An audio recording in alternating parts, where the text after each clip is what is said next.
Hi guys, my name is Rachel and today I'm here to bring you my May wrap up. These are all the books I read in the month of May. So May was a really good reading month in terms of quantity. So every other month this year I've read 4 books per month, which is fine because that's the minimum I want to read every month. However, in May I read 5 books, so I beat my goal, so very happy with that. So definitely my best reading month so far. So without further ado, let's get straight into the books I read in the month of May. The first book I read in the month of May is Beau, Taipei by Abigail Hing Wen. This is a standalone contemporary novel. Basically, we follow our main character Ever, and all she wants to do is dance, but her parents want her to go to medical school. They send her to an educational program in Taiwan. There she meets a girl called Sophie who she befriends. She also meets Rick and Xavier. So there's like a little bit of a love triangle going on between Ever, Rick and Xavier, despite the fact that Rick actually has a girlfriend back home, but whatever. This book was not what I thought it was going to be, if I'm being completely honest. I thought I was going into like a fun kind of contemporary romance friendship kind of book, but it ended up having a lot of negativity with the whole strict parents kind of thing. There was cheating involved, there's girl on girl hate, there's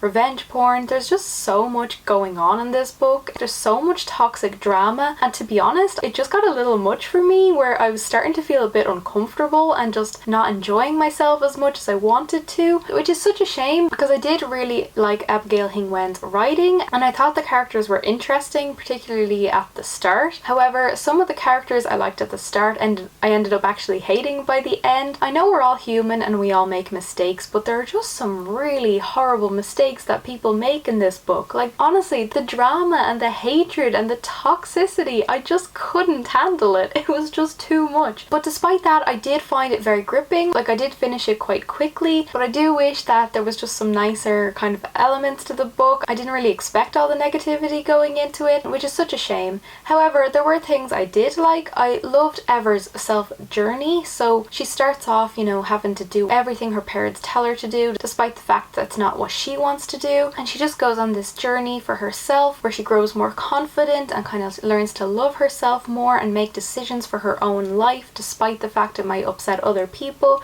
She's doing all this for herself, and I did really like that journey. I thought it was very inspiring. I also really loved the description of Taiwan. Like it made me really want to go there. It just sounds like a beautiful, gorgeous place and the culture sounds so interesting, so it's definitely made me add Taiwan to the list of places I'd like to visit someday. So at least there's that. So overall it was definitely engaging, but it just had too much going on in my opinion. There's also something really big that happens at the end. I won't spoil it of course, but it's just something terrible that happens and it's a big thing, but it only lasts like 2 or 3 pages. Like it just kind of comes out of nowhere as well, and it was just a little bit random, that's all I'll say. But overall I really did want to enjoy this book more. I had heard Jesse the Reader say he loved this book, and as he's my favourite booktuber, I was definitely intrigued when he said that, and I know other people did enjoy it, but I just found it was just too much for me. I didn't like the girl on girl hate and the revenge porn and all the toxic drama. It was just too much and it just really took me out of the book. And I feel bad because I put this book up on my Instagram and Abigail Hing Wen, the author, actually liked it,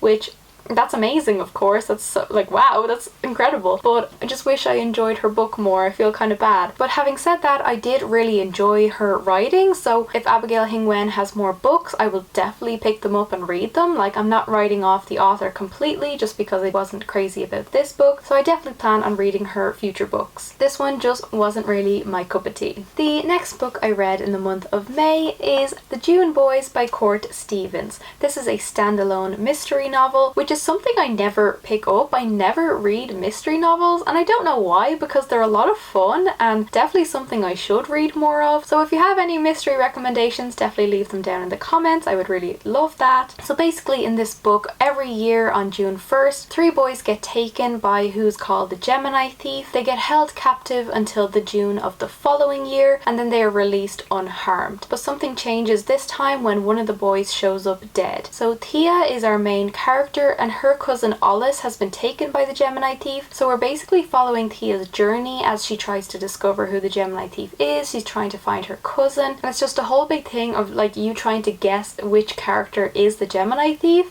It's so much fun. Like, I love those whodunit kind of things. I was suspicious of every single character at one stage. Like, there was just so many characters who I just thought was the Gemini thief, and I ended up actually being quite surprised at the reveal, so I will applaud Court Stevens for that. I didn't want it to be predictable. One thing I really loved about this book was that we also see from Alice's perspective. So his perspective is done through letters, and we basically see how he's dealing with being held captive. Obviously he doesn't know where he is, so he's with the other boys who were taken and they don't know where they are, but it's just him writing these letters saying how they're doing, how they're surviving, just what they're feeling, and it just adds so much to the story, because I feel like if we just followed Thea's perspective it wouldn't have been as good, because it was just fun reading from Alice and just seeing exactly what was going on with them, despite them still being confused about what's going on themselves. It was just quite dark at times, but it was just such an enjoyable read. It was something so different to what I normally read, and it has definitely made me want to pick up more of these kind of books. It was just really good, so definitely if Court Stevens releases more books I do plan on reading them. The only thing is that by the end I wasn't 100% completely satisfied. I felt like there were still questions I had, and there were some loose ends that just weren't exactly tied up, so that's the only thing that kind of put me off, so that is a shame. Overall though, I did enjoy this book, definitely something very different, and I gave it 4 stars on Goodreads. Highly recommend if you're into those kind of whodunit mysteries. It's a really good book. The next book I read in the month of May is The Shadow Rising by Robert Jordan. This is the 4th book in the Wheel of Time series. As you know, I'm really enjoying the Wheel of Time series so far. It's just an incredible fantasy series. I'm just loving the characters, I'm loving everything that's happening. However, this book is my least favourite so far. It's also the longest, so this book is 1,000 pages. It's a chunky book, but yeah. And I feel like because it's such a long book and because it is the longest in the series, I just kind of wanted more to happen. I felt like it just needed to be a bit more fast paced. It just felt very slow, and there were times where I just didn't even know exactly what was going on. Without spoiling anything, of course, the moments where Rand and Matt and some of the others are in the waste, I just felt like the whole time they were in the waste just felt really boring, and that's such a shame because I obviously wanted to love this book as much as I enjoyed the first 3, but it just felt too slow. There were so many things that just, I didn't think they were necessary, but obviously maybe they are necessary for later books. I will never know until I read them, but they just felt out of place, and I didn't really understand why we were learning certain things about the IEL, or whatever way you pronounce it. AIEL? AL? I don't know. I can never pronounce any I can never pronounce anything in Robert Jordan's books, but it just felt like a history lesson almost at one stage, and I didn't like that, so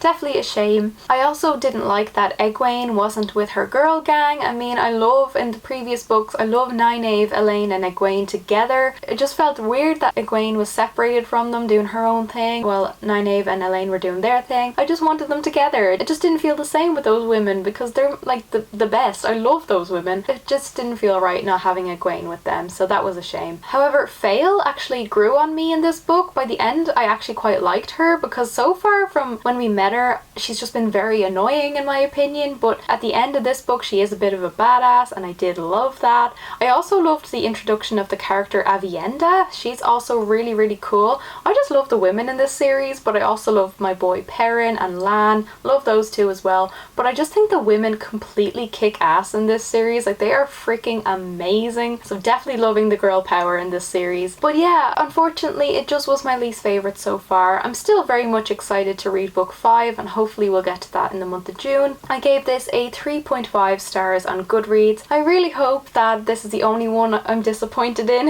It just felt a little bit unnecessary, and I just felt like there was a lot of filler content which really didn't need to be there in my opinion, but as I said, we'll see if that's the truth in later books. So overall, still loving this series, but just wasn't crazy about this one. The next book I read in the month of May is Breach of Peace by Daniel Green. So this is Daniel Green's debut novel. If you don't know, Daniel Green is a booktuber himself. He does videos all about fantasy, which is obviously amazing. I love him. I think he's amazing. I think he's so clever, so funny, very nice to look at. He's just brilliant. I really like Daniel Green.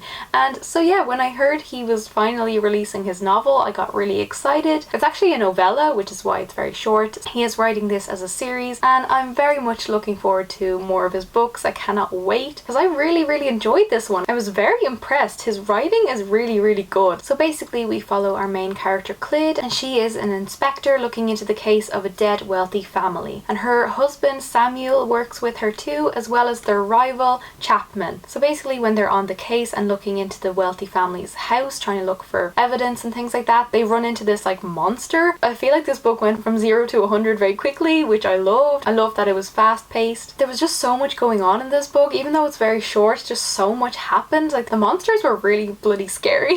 Like the description of them actually made me uncomfortable, but that's a good thing because it shows that, you know, he's a good writer with descriptions. It was just really good. I flew through this book. It was very gripping. I really enjoyed it. I loved the characters. That was one thing I was so impressed with this novella, is that despite it being so short, I grew attached to these characters very quickly. Like my favorite character ended up actually being Chapman. I don't know what it was. I just felt drawn to him. I just thought he was a brilliant character, and I love Clyd as the main character. Like she's such a badass, and even her husband Samuel is amazing. I love the romance between those two. They're so freaking adorable. It's just so good. Honestly, I highly recommend. Fair play to Daniel Green. Like this is his first published book, and I definitely am so excited for more of his books. This was just so much fun, and his writing is just so good. Like I could not get enough, and the characters, it was just a solid novella. Honestly, really enjoyed this. And I always feel like if I ever wrote a book, I would find it hard to find a unique plot, because there's just so many books in my head that I've read that I would find it hard to not think of those books. So the fact that Daniel Green has read so many fantasy books, and yet he's made this a completely new book, completely different story, completely unique, and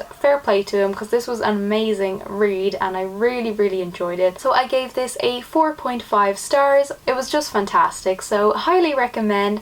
Really enjoyed this one. And the final book I read in the month of May is Heartstopper Volume 3 by Alice Oseman. I've talked about this series already so many times, but this is Volume 3 following Nick and Charlie, who are two young boys in school who start a friendship in Volume 1 and end up falling in love. So Volume 1 is obviously the start of their journey, where they just first meet and things like that. Volume 2 is more about Nick kind of discovering his sexuality and dealing with it and learning to accept it. And this one is kind of similar, but it's just mainly Nick kind of learning to... He's already accepted his sexuality, but he's trying to learn to kind of be open and just come out of the closet completely, which is a big deal for him, of course. It's really scary. And Charlie is nervous for Nick because when he came out the year before, he was bullied in school, so he doesn't want that to happen to Nick, and it's just really sad. This book was just beautiful. Like, as I've said before in a previous video, Nick and Charlie are so mature for their age. Like, they're 15 years old and they have such a strong relationship. They have such an incredible communication, so much better communication than most adults in like books, TV shows, movies, real life. Honestly, they're just so good at communicating. They're there for each other, they support each other, they listen to each other. Volume 4 just came out, so I'm so excited to buy that and read that. It's just, this series is so beautiful. Honestly, I just have the biggest smile on my face reading this series, and I also feel a little jealous because I want a cute romance like Nick and Charlie have. And they have started the casting for this for their Netflix TV series. They haven't cast Nick and Charlie yet as far as I know, which is grand, but as long as they make the right decision, I swear to God they better have the most perfect boys to play Nick and Charlie. And also, I really hope they do cast like 15-16-year-olds. I don't want some 22-year-old playing these boys, okay? They're 15. Cast kids. I hate when they do that in TV shows. Anyway, that's a whole other story. So this was fantastic, absolutely beautiful as always, and I flew through it, so definitely a lovely ending to the month of May. I gave this 5 stars on Goodreads, of course. It was just fantastic, really loved it. So that is it for my May wrap up. I'm so happy I managed to read 5 books this month. I know some of them are quite short, but listen, I still read 5 books. Thank you so much for watching, guys. I really appreciate it. If you like, please give me a like and subscribe. It would mean the absolute world to me. And please leave me a comment and just say hello, or tell me if you've read any of these books and whether or not you enjoyed them. So thank you so much for watching, guys, and I hope you have a lovely day. Slán live!